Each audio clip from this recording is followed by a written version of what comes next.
ಇದು ಆರೋಗ್ಯ ಸಚಿವರು ನೋಡಲೇಬೇಕಾದಂತಹ ಸ್ಟೋರಿ. ರಾಯಬಾಗ ಸಾರ್ವಜನಿಕ ಆಸ್ಪತ್ರೆಯಲ್ಲಿ ಮಹಾ ಎಡವಟ್ಟಾಗಿದೆ. ಇದು ಆರೋಗ್ಯ ಸಚಿವರು ನೋಡಲೇಬೇಕಾದಂತಹ ಸ್ಟೋರಿ. ಇದು ರಾಯಬಾಗ ಸಾರ್ವಜನಿಕ ಆಸ್ಪತ್ರೆಯಲ್ಲಿ ಮಹಾ ಎಡವಟ್ಟಾಗಿದೆ. ರಾತ್ರಿ ವೇಳೆಯಲ್ಲಿ ಕರೆಂಟ್ ಇಲ್ಲದೆ ರೋಗಿಗಳು ಪರದಾಡ್ತಿದ್ದಾರೆ. ಸರ್ಕಾರಿ ಆಸ್ಪತ್ರೆಯಲ್ಲಿ ಜನರೇಟರ್ ಇದ್ರೂ ಕೂಡ ನೋ ಯೂಸ್. ಕತ್ತಲೆಯಲ್ಲಿಯೇ ಕುಳಿತಿದೆ ಆರೋಗ್ಯ ಇಲಾಖೆಯ ಸಿಬ್ಬಂದಿಗಳು. ಇನ್ನು ಸುಮಾರು ದಿನದಿಂದ ಸಮಸ್ಯೆಗಳ ಗೂಡಾಗಿದೆ ಈ ಒಂದು ತಾಲೂಕು ಆಸ್ಪತ್ರೆ. ಬೆಳಗಾವಿ ರಾಯಬಾಗ ಪಟ್ಟಣದಲ್ಲಿರುವಂತಹ ತಾಲೂಕು ಆಸ್ಪತ್ರೆ ಇದು ಆರೋಗ್ಯ ಸಚಿವರು ನೋಡಲೇಬೇಕಾದಂತಹ ಸ್ಟೋರಿ. ಇದು ರಾಯಬಾಗ ಸಾರ್ವಜನಿಕ ಆಸ್ಪತ್ರೆಯಲ್ಲಿ ಮಹಾ ಎಡವಟ್ಟಾಗಿದೆ. ರಾತ್ರಿ ವೇಳೆಯಲ್ಲಿ ಕರೆಂಟ್ ಇಲ್ಲದೆ ರೋಗಿಗಳು ಪರದಾಡ್ತಿದ್ದಾರೆ. ಇನ್ನು ಜನರೇಟರ್ ವ್ಯವಸ್ಥೆ ಇದೆ, ಆದರೂ ಕೂಡ ನೋ ಯೂಸ್ ಎನ್ನುವಂತಾಗಿದೆ. ಕತ್ತಲೆಯಲ್ಲೇ ಕುಳಿತಿದ್ದಾರೆ ಆರೋಗ್ಯ ಇಲಾಖೆಯ ಸಿಬ್ಬಂದಿಗಳು. ಒಳಗೆಲ್ಲ ಪೇಷಂಟ್ ಡೆಲಿವರಿ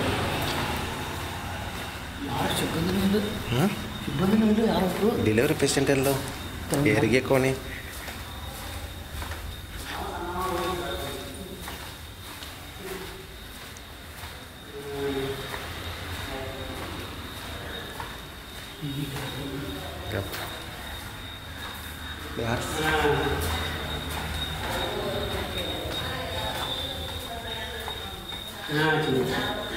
ಲೈಟ್ ಇಲ್ರಿ. ಯಾವಾಗ ಜನರೇಟರ್ ಇಲ್ಲ ರೀ. ಅಲ್ಲ ಇಲ್ಲಿ ಲೈಟ್ ವ್ಯವಸ್ಥೆ ಮಾಡಿಲ್ಲ. ಲೈಟ್ ಹೋದ್ಬೇಕ ಹೆಂಗೆ ಕೂತಾರ ಒಳಗೆಲ್ಲ ಪೇಷಂಟ್ ಹೆಂಗೆ ಅದಾವ್ರಿ? ಆಗೈತೇನ ಡೆಲಿವರಿ ಆದದೆ? ಡೆಲಿವರಿ ಇವೆಲ್ಲ ಡೆಲಿವರಿ ಆದದು ಇವೆಲ್ಲ ಅವ್ರ ಲೈಟ್ ಬ್ಯಾಟ್ರಿ ಮ್ಯಾಗ ಹೆಂಗೆ ಕೂತಾರಲ್ಲ. ಲೈಟ್ ಇಲ್ರಿ, ಜನರೇಟರ್ ಐತ್ರಲ್ಲ.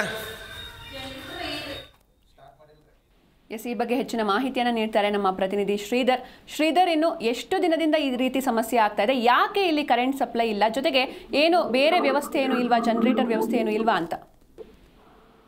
ದೀಪಸಿಂಚನ ಏನಂತಂದ್ರೆ ಏನೋ ಒಂದು ಸರ್ಕಾರ ಏನೋ ಕಡುಬಡವರಿಗೆ ಏನೋ ಅಂತಂದ್ರೆ ಒಂದು ರೋಗಿಗಳಿಗೆ ಒಂದು ಸರ್ಕಾರಿ ಆಸ್ಪತ್ರೆಯ ಅನುಕೂಲವಾಗ್ಲಿ ಅಂತ ಹೇಳಿ ಈಗಾಗಲೇ ಏನಂತಂದ್ರೆ ಒಂದು ಎಲ್ಲ ತಾಲೂಕು ಆಸ್ಪತ್ರೆಗಳಲ್ಲಿ ಒಂದು ಎಲ್ಲ ರೀತಿಯ ಸೌಲಭ್ಯಗಳನ್ನು ಕೂಡ ಒಂದು ಸರ್ಕಾರ ನೀಡಿರ್ತಕ್ಕಂಥದ್ದು. ಆದ್ರೆ ಇಲ್ಲಿ ಏನಾಗ್ತಿದೆ ಅಂತಂದ್ರೆ ಏನು ಜನರೇಟರ್ ಇದ್ರೂ ಕೂಡ ಏನೋ ರಾತ್ರಿಗೆ ಒಂದು ಮಧ್ಯರಾತ್ರಿ ಏನಂತಂದ್ರೆ ಒಂದು ಕರೆಂಟ್ ಸಮಸ್ಯೆ ಆಗಿರುತ್ತೆ. ಕರೆಂಟ್ ಸಮಸ್ಯೆ ಹಿನ್ನೆಲೆಯಲ್ಲಿ ಒಂದು ಜನರೇಟರ್ ಇದ್ರೂ ಕೂಡ ಏನೋ ಅಲ್ಲಿನ ಸಿಬ್ಬಂದಿ ಆಗಿರ್ಬೋದು ಪರಿವರ್ತನೆ ಮಾಡಿಕೊಂಡಿರುವ ಘಟನೆ ಏನು ಬೆಳಗಾವಿ ಜಿಲ್ಲೆಯ ಒಂದು ರಾಯಬಾಗ ತಾಲೂಕು ಆಸ್ಪತ್ರೆಯಲ್ಲಿ ನಡೆದಿದೆ ಅಂತ ಹೇಳ್ಬೋದು. ಜೊತೆಗೆ ಇದು ಅಷ್ಟೇ ಅಲ್ಲ, ಏನು ಕಳೆದ ಬಾರಿ ಕೂಡ ಒಂದು ಬಾಣಂತಿಯರಿಗೆ ಒಂದು ಬಿಸಿನೀರ ಕೊರತೆ ಕೂಡ ಇತ್ತು. ಜೊತೆಗೆ ಪ್ರತಿನಿತ್ಯವೂ ಅವರಿಗೆ ಒಂದು ಊಟವನ್ನ ಕೊಡಬೇಕಾಗಿತ್ತು. ಆದ್ರೆ ಇಲ್ಲಿವರೆಗೂ ಕೂಡ ಅಲ್ಲಿ ಒಂದು ಹೋಗಿ ವೀಕ್ಷಣೆ ಮಾಡಿ ನೋಡಿದ್ರೆ ಏನಂತಂದ್ರೆ ಒಂದು ಸರ್ಕಾರದಿಂದ ಬಂದಂತ ಸೌಲಭ್ಯಗಳಲ್ಲಿ ಅಲ್ಲಿ ಯಾವುದೇ ರೀತಿಯ ಒಂದು ಸೌಲಭ್ಯವನ್ನ ಅಲ್ಲಿ ಒಂದು ರೋಗಿಗಳಿಗೆ ಆಗಿರ್ಬೋದು ಮತ್ತೆ ಬಾಣಂತಿಯರಿಗೆ ಆಗಿರ್ಬೋದು ಯಾರಿಗೂ ಕೂಡ ಇಲ್ಲಿವರೆಗೂ ಏನು ಸರ್ಕಾರದ ಬಂದಂತ ಸೌಲಭ್ಯಗಳು ದೊರಕಿಲ್ಲ ಅಂತ ಹೇಳ್ಬೋದು. ಅಂದ್ರೆ ಇಲ್ಲಿ ಮುಖ್ಯವಾಗಿ ಏನಂತಂದ್ರೆ ಒಂದು ಪೂಜಾರಿ ಅಂದ್ರೆ ದೇವರು ಹೊರ ಕೊಟ್ಟರು ಪೂಜಾರಿ ಹೊರ ಕೊಡ್ಲಿಲ್ಲ ಅನ್ನುವ ಗಾದೆ ಹಾಗೆ ಏನಂತಂದ್ರೆ ಒಂದು ಸರ್ಕಾರ ಕೊಟ್ರು ಇಲ್ಲಿ ಅಧಿಕಾರಿಗಳು ಏನಂತಂದ್ರೆ ಒಂದು ಯಾರ ಭಯವಿಲ್ಲದೆ ರಾಜಾರೋಷವಾಗಿ ಏನಂತಂದ್ರೆ ನಮಗೂ ಈ ಆಸ್ಪತ್ರೆಗೆ ಸಂಬಂಧವಿಲ್ಲ ಅಂತ ಹೇಳಿ ಒಂದು ರಾಜಾರೋಷವಾಗಿ ವರ್ತಿಸ್ತಿದ್ದಾರೆ ಅಂತ ಹೇಳ್ಬೋದು. ಇದೆಷ್ಟೇ ಇಲ್ಲ ಅಂತಂದ್ರೆ ಇಲ್ಲಿ ಮೇಲ್ನೋಟಕ್ಕೆ ಏನೋ ಒಂದು ವಿಚಾರವನ್ನ ಗಮನಿಸಬೇಕಾಗುತ್ತೆ. ಅಂದ್ರೆ ಒಂದು ರಾಯಬಾಗ ತಾಲೂಕು ಆಸ್ಪತ್ರೆಯಲ್ಲಿ ಇನ್ನು ಒಟ್ಟಾರೆಯಾಗಿ 2 ಜನ MLAಗಳು ಬರ್ತಾರೆ. ಒಂದು ಕುರ್ಚಿ ಮತಕ್ಷೇತ್ರ ಆಗಿರ್ಬೋದು, ಒಂದು ರಾಯಬಾಗ ಕ್ಷೇತ್ರ ಆಗಿರ್ಬೋದು. ಈ 2 MLA ಕೂಡ ಎಲ್ಲೋ ಒಂದ್ ಕಡೆ ಕಣ್ಮುಚ್ಚಿ ಕುಳಿತಿದ್ದಾರೆ ಅಂತ ಹೇಳ್ಬೋದು. ಯಾಕಂತಂದ್ರೆ ತಾಲೂಕಿನಲ್ಲಿ ಕ್ಷೇತ್ರದಲ್ಲಿ ಇಷ್ಟೆಲ್ಲ ನಡೆದ್ರು ಕೂಡ ಎಲ್ಲೋ ಒಂದ್ ಕಡೆ ಇವರು ಕಣ್ಣು ಮುಚ್ಚಿ ನಿದ್ದೆಗೆ ಜಾರಿದ ಅಂತ ಹೇಳ್ಬೋದು. ಯಾಕಂತಂದ್ರೆ ಸ್ಥಳೀಯ ಅಂದ್ರೆ ಕುರ್ಚಿ ಶಾಸಕರಾಗಿರ್ತಕ್ಕಂಥ ಮಹೇಶ್ ತಮ್ಮಣ್ಣ ಅವರವರ ಪಕ್ಕದ ಹಳ್ಳಿಯಲ್ಲಿ ಏನಂತಂದ್ರೆ ಒಂದು ಸರ್ಕಾರಿ ಆಸ್ಪತ್ರೆಗೆ ಒಂದು ಕರೆಂಟ್ ಇಲ್ಲ ಅಂತಂದ್ರೆ ಒಂದು ನಾಚಿಕೆಯ ಸಂಗತಿ ಅಂತ ಹೇಳ್ಬೋದು. ಇನ್ನೊಂದು ಕಡೆ ಏನಂತಂದ್ರೆ ದುರ್ಯೋಧನ ಐಹೊಳೆ ಅವರು ರಾಯಬಾಗಿನ ಶಾಸಕರು, ಆದ್ರೆ ಅವ್ರಿಗೂ ಕೂಡ ಒಂದು ನಾಚಿಕೆ ಸಂಗತಿ ಏನಂತ ಹೇಳ್ಬೋದು. ಯಾಕಂದ್ರೆ ತಾಲೂಕು ಆಸ್ಪತ್ರೆ ತಾಯಿ ಮಕ್ಕಳ ಆಸ್ಪತ್ರೆ ತುಂಬಾ ಒಂದು ದೊಡ್ಡ ಆಸ್ಪತ್ರೆ ಆಗಿರ್ತಕ್ಕಂಥದ್ದು. ಆದ್ರೆ ಇಲ್ಲಿ ಏನೋ ಸಾಕಷ್ಟು ಪ್ರಮಾಣದಲ್ಲಿ ದಿನನಿತ್ಯ ಏನೋ ಒಂದು ಆಸ್ಪತ್ರೆ ಅಂದ್ರೆ ಬೇರೆ ಬೇರೆ ಊರಿನಿಂದ ಆಗಿರ್ಬೋದು ಮತ್ತೆ ಜೊತೆಗೆ ಬಾಣಂತಿಯರಾಗಿರ್ಬೋದು ಸುಮಾರು ಜನರು ಬರ್ತಾರೆ. ಆದ್ರೆ ಅಲ್ಲಿಯ ವ್ಯವಸ್ಥೆ ಯಾವ ರೀತಿಯಾಗಿದೆ ಮತ್ತೆ ಕುಂದು ಕೊರತೆಗಳು ಏನಿದಾವೆ ಅಂತೇಳಿ ಒಂದು ಶಾಸಕರು ಕೂಡ ಇಲ್ಲಿವರೆಗೂ ಕೂಡ ಅಲ್ಲಿ ಹೋಗಿ ಯಾವುದೇ ರೀತಿಯಾಗಿ ಒಂದು ವಿಚಾರ ಸೌಲಭ್ಯವನ್ನ ಕೂಡ ಮಾಡಿಲ್ಲ ಅಂತ ಹೇಳ್ಬೋದು ಸಿಂಚನ. ಶ್ರೀಧರ್, ಇನ್ನು ಇದೊಂದು ತಾಲೂಕು ಆಸ್ಪತ್ರೆ, ಹೀಗಾಗಿ ಇಲ್ಲಿ ಸಾಕಷ್ಟು ಜನ ಅಂದ್ರೆ ವಯಸ್ಸಾದವರಾಗಿರ್ಬೋದು, ಮಕ್ಕಳಾಗಿರ್ಬೋದು, ಬಾಣಂತಿಯರಾಗಿರ್ಬೋದು, ಗರ್ಭಿಣಿಯರಾಗಿರ್ಬೋದು ಎಲ್ಲರೂ ಕೂಡ ಇರ್ತಾರೆ. ಇನ್ನು ಈ ರಾತ್ರಿ ವೇಳೆ ಕರೆಂಟ್ ಇಲ್ಲ ಅಂತ ಅಂದ್ರೆ ಆ ಸೊಳ್ಳೆಗಳ ಕಾಟ ಕೂಡ ಹೆಚ್ಚಾಗ್ತಾ ಇರುತ್ತೆ. ಇನ್ನು ರಾಜ್ಯಾದ್ಯಂತ ಈಗ ಬಾಣಂತಿಯರ ಸಾವು ಕೂಡ ಹೆಚ್ಚಾಗ್ತಿದೆ. ಇನ್ನು ಇಲ್ಲಿ ಇಷ್ಟು ದೊಡ್ಡ ಆಸ್ಪತ್ರೆಯಲ್ಲಿ ಈ ರೀತಿಯಾದಂತಹ ಒಂದು ಕೆಟ್ಟ ವ್ಯವಸ್ಥೆ ಇರುವಂತಹ ವಿಚಾರಕ್ಕೆ ಸಂಬಂಧಪಟ್ಟಂತೆ ಆರೋಗ್ಯಾಧಿಕಾರಿಗಳ ಗಮನಕ್ಕೆ ಏನಾದರೂ ತಂದಿದ್ದೀರಾ, ಅಥವಾ ಅವ್ರು ಏನ್ ಹೇಳ್ತಿದ್ದಾರೆ, ಕಣ್ಮುಚ್ಕೊಂಡು ಕುಳಿತಿದ್ದಾರಾ, ಹೇಗೆ ಅಂತ? ಖಂಡಿತ ಸೂಚನೆ ಏನಂತಂದ್ರೆ, ನಾವು ಈಗಾಗಲೇ ಏನೋ ಒಂದು ಬೆಳಗಾವಿಯ DH ಅವರು ಅಂದ್ರೆ ಕುಟುಂಬ ಕಲ್ಯಾಣ ಇಲಾಖೆಯ ಜಿಲ್ಲಾ ಅಪಾರ ಅಧಿಕಾರಿಯವ್ರನ್ನ ಕೂಡ ಸಂಪರ್ಕ ಮಾಡಿದ್ರೆ ಅವರು ಏನಂತಂದ್ರೆ ಒಂದು ನಮ್ಮ ಕರೆಯನ್ನ ನೋಡಿ ಒಂದು ಸ್ವಿಚ್ ಆಫ್ ಮಾಡ್ತಾರೆ, ಮತ್ತೆ ಫೋನ್ ಪಿಕ್ ಮಾಡಲ್ಲ ಅಂತ ಹೇಳ್ಬೋದು. ಜೊತೆಗೆ ಇಲ್ಲಿ ತಾಲೂಕಾ ಆಸ್ಪತ್ರೆಯ ಒಂದು ವೈದ್ಯಾಧಿಕಾರಿ ಅವ್ರನ್ನ ಕೇಳಿದ್ರೆ, ಇಲ್ಲ ಸರ್, ಎಲ್ಲಾ ರೀತಿಯಾಗಿ ನಾವು ಸೌಲಭ್ಯವನ್ನ ನೀಡ್ತಾ ಇದ್ದೀವಿ, ನಿಮಗೆ ತಪ್ಪು ಮಾಹಿತಿ ಕೊಟ್ಟಿದ್ದಾರೆ ಯಾರು ಅಂತ ಹೇಳಿ ಉಡಾಪೆ ಉತ್ತರವನ್ನ ಇಲ್ಲಿನ ಆರೋಗ್ಯ ಅಧಿಕಾರಿಗಳು ನೀಡ್ತಿರ್ತಕ್ಕಂಥದ್ದು.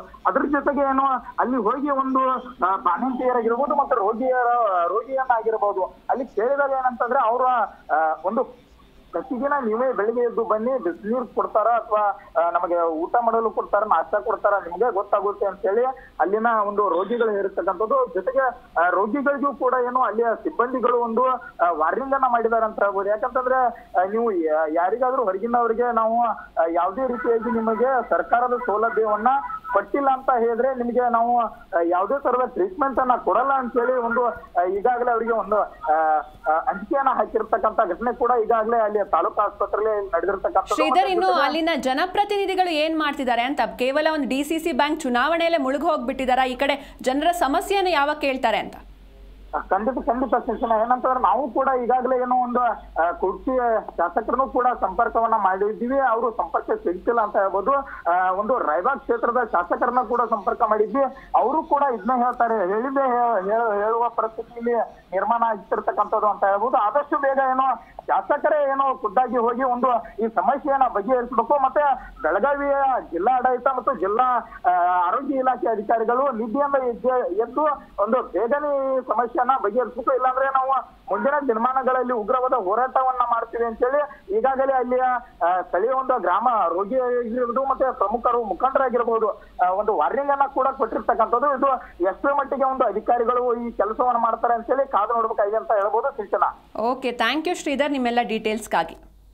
ಇನ್ನು ಆದಷ್ಟು ಬೇಗ ಆರೋಗ್ಯ ಸಚಿವರಾದಂತಹ ದಿನೇಶ್ ಗುಂಡೂರಾವ್ ಅವರು ಇತ್ತ ಕಡೆ ಗಮನ ಹರಿಸಬೇಕು. ಯಾಕಂದರೆ ಒಂದು ನಾವು ಆಸ್ಪತ್ರೆಗೆ ಹೋಗೋದು ನಮಗೆ ಅನಾರೋಗ್ಯ ಇದ್ದಾಗ ಅಲ್ಲಿಂದ ಅನಾರೋಗ್ಯದಿಂದ ನಾವು ಚೇತರಿಸ್ಕೊಳ್ಬೇಕು, ಆರೋಗ್ಯವಂತರಾಗಬೇಕು ಅಂತ ನಾವು ಒಂದು ಆಸ್ಪತ್ರೆಗೆ ಹೋಗ್ತೀವಿ. ಆದರೆ ಅಲ್ಲಿಗೆ ಹೋದ್ಮೇಲೆ ಇನ್ನೂ ಹೆಚ್ಚಿನ ಅನಾರೋಗ್ಯ ನಮ್ಮನ್ನು ಬಾಧಿಸಬಾರ್ದು. ಹೀಗಾಗಿ ಒಂದು ನೀವು ಕೂಡ ನೋಡ್ತಾ ಇದ್ದೀರಾ ದೃಶ್ಯದಲ್ಲಿ, ಒಂದು ಪಾಳು ಬಿದ್ದ ಬಂಗ್ಲೆ ರೀತಿ ಕಾಣಿಸ್ತಾ ಇದೆ ಈ ಒಂದು ಆಸ್ಪತ್ರೆ ಏನಿದೆ ಇದು.